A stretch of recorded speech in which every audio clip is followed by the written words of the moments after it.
Hello, welcome back to my YouTube channel. Appam ഞാനൊന്ന് ഉണ്ടാക്കാനായിട്ട് പോകുന്ന പഫ്സാണ്, എഗ് പഫ്സ്. അപ്പം നമ്മൾ എയർ ഫ്രയർ വാങ്ങിച്ചപ്പം അതിലൊന്ന് ഉണ്ടാക്കി നോക്കാമെന്ന് വിചാരിച്ചിട്ടോ. അപ്പം ഞാനൊരു കുക്കർ എടുത്തിട്ട് അതിലേക്ക് 3 മുട്ട ഇട്ട് പുഴുങ്ങാനായിട്ട് വെക്കുവാണ്. പിന്നെ നമുക്ക് മസാലയ്ക്കായിട്ട് വേണ്ടത് ഇഞ്ചി, വെളുത്തുള്ളി, അതുപോലെ സവോള, ഇച്ചിരി കരിയാപ്പില ആട്ടോ. അപ്പം ഞാൻ സവോള അരിഞ്ഞെടുത്തു, അതുപോലെ ഇഞ്ചിയും വെളുത്തുള്ളിയും ഗ്രേറ്റ് ചെയ്ത്. ഇനി നമുക്ക് പാൻ എടുത്തിട്ട് എണ്ണ ഒഴിച്ച് ചൂടാക്കുമ്പോഴത്തേക്കും അതിലേക്ക് ആദ്യം ഇഞ്ചി വെളുത്തുള്ളി ഇട്ട് കൊടുക്കാവേ. ഇഞ്ചി വെളുത്തുള്ളി ഒന്ന് വഴറ്റി കഴിയുമ്പോഴത്തേക്കും നമുക്ക് അതിലേക്ക് സവോളയും അതുപോലെ ഈ കരിയാപ്പിലയും കൂടി ഇട്ടിട്ട് ഒന്ന് വഴറ്റിയെടുക്കണേ. ഇതിലേക്ക് ആവശ്യത്തിന് ഉപ്പിട്ട് കൊടുക്കാം. ഉപ്പിട്ടതിന് ശേഷം നമുക്ക് തവി വെച്ചൊന്ന് ഇളക്കാം കേട്ടോ.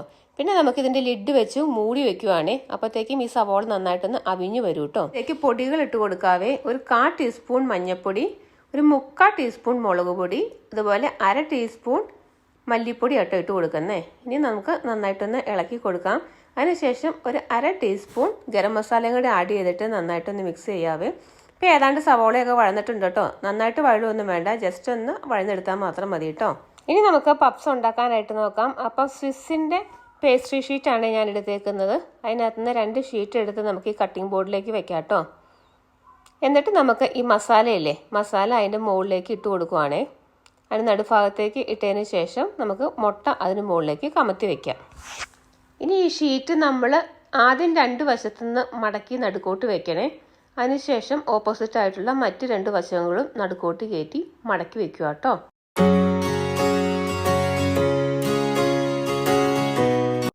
ഇനി നമുക്ക് ഇതെടുത്ത ഗ്ലാസ് ബൗളിലേക്ക് വെക്കാവേ. ഇതിൽ ഞാൻ 4 എണ്ണം വെക്കുന്നുണ്ട് കേട്ടോ. എന്നിട്ട് നമുക്ക് ഇതിനകത്തേക്ക് മുട്ടയൊന്ന് ബ്രഷ് ചെയ്യണേ. ഈ പഫ്സിന് നല്ല ബ്രൗൺ കളർ കിട്ടാൻ വേണ്ടിയിട്ടാണ് നമ്മൾ മുട്ട ബ്രഷ് ചെയ്യുന്നത്. അതിനുശേഷം നമ്മൾ എയർ ഫ്രയറിൽ വെക്കുക കേട്ടോ.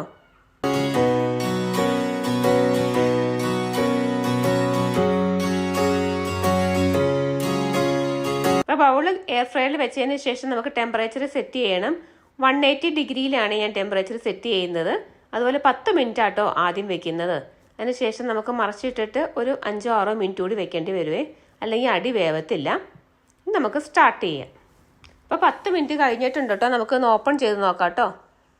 അപ്പോൾ നമുക്കൊന്ന് മറിച്ചിടാം. ഇതുണ്ടോ, മറിച്ചിട്ടപ്പോൾ ഇതിനടിയിൽ വെന്തിട്ടില്ല. അപ്പോൾ നമുക്ക് ഒരു 180 ഡിഗ്രി തന്നെ നമുക്കൊരു 6 മിനിറ്റും കൂടെ വെക്കാം കേട്ടോ. അപ്പോൾ നമ്മുടെ പഫ്സ് റെഡി ആയിട്ടുണ്ടേ. ഇപ്പോൾ എയർ ഫ്രയർ ഉണ്ടെങ്കിൽ വളരെ ഈസി ആയിട്ട് ഉണ്ടാക്കി എടുക്കാവുന്നതാണ് എഗ് പഫ്സ്. അതുപോലെ തന്നെ ചിക്കൻ പഫ്സും ഉണ്ടാക്കി എടുക്കാം കേട്ടോ. എൻ്റെ കുട്ടികൾക്ക് എഗ് പഫ്സ് ആട്ടോ ഇഷ്ടപ്പെട്ട് ചിക്കൻ പഫ്സിനേക്കാളും. അപ്പോൾ നിങ്ങളെല്ലാവരും ഒന്ന് ട്രൈ ചെയ്ത് നോക്കണം. ഇനിയും എൻ്റെ ചാനൽ ആരെങ്കിലും സബ്സ്ക്രൈബ് ചെയ്യാത്തവരുണ്ടെങ്കിൽ ഒന്ന് സബ്സ്ക്രൈബ് ചെയ്യണേ. അപ്പോൾ നമുക്ക് നെക്സ്റ്റ് വീഡിയോയിൽ വീണ്ടും കാണാം. താങ്ക്